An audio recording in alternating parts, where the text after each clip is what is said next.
Bienvenue au Flash Info sur Burkina History. Procès Thomas Sankara et 12 autres. L'accusé Nyamba Élysée plaide coupable.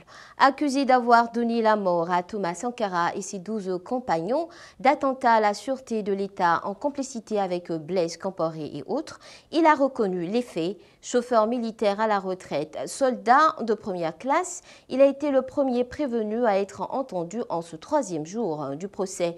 Il a précisé qu'il était aux ordres de Hyacinthe Kafando et n'était pas au courant de la nature des opérations lorsqu'il quittait le domicile de Blaise Compaoré. Toujours dans le procès Thomas Sankara, la demande d'annulation de la citation à comparaître de Nenda Tandé rejetée. La partie civile qui plaidait contre cette annulation a donc eu gain de cause à l'entame de l'audience de ce mardi 26 octobre.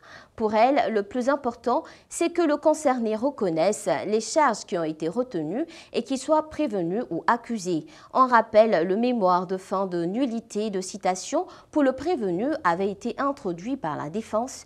Pour cause, Nenda Tandé, initialement accusé de subordination de témoins, se voit être accusé de recel de cadavres. L'union des forces progressistes comme alternative crédible dans la lutte contre l'insécurité pour le progrès du Burkina Faso. C'est le thème du congrès de fusion des formations politiques et de la société civile progressiste et sankariste. Congrès prévu se tenir les 30, 31 octobre et 1er novembre 2021. Les partis concernés sont des membres de l'Association des partis de la majorité présidentielle, APMP, mais le groupe dit avoir dans ses rangs des militants de l'opposition. Une précision apportée lors de la conférence de presse de ce jour, 26 octobre.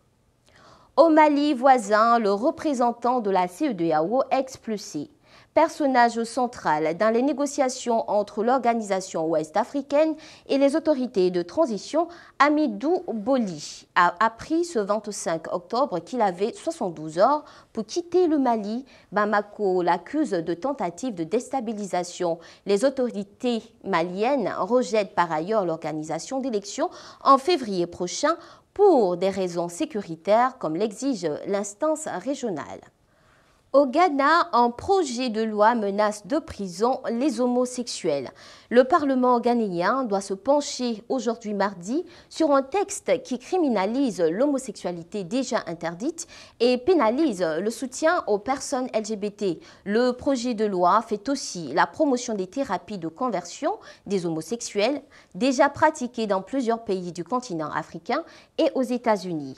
Les défenseurs des droits humains pointe le risque d'une recrudescence des persécutions contre cette communauté dans un pays qui connaît déjà une vague d'homophobie. C'est tout pour ce flash. Merci de rester connecté à votre télévision à portée de main.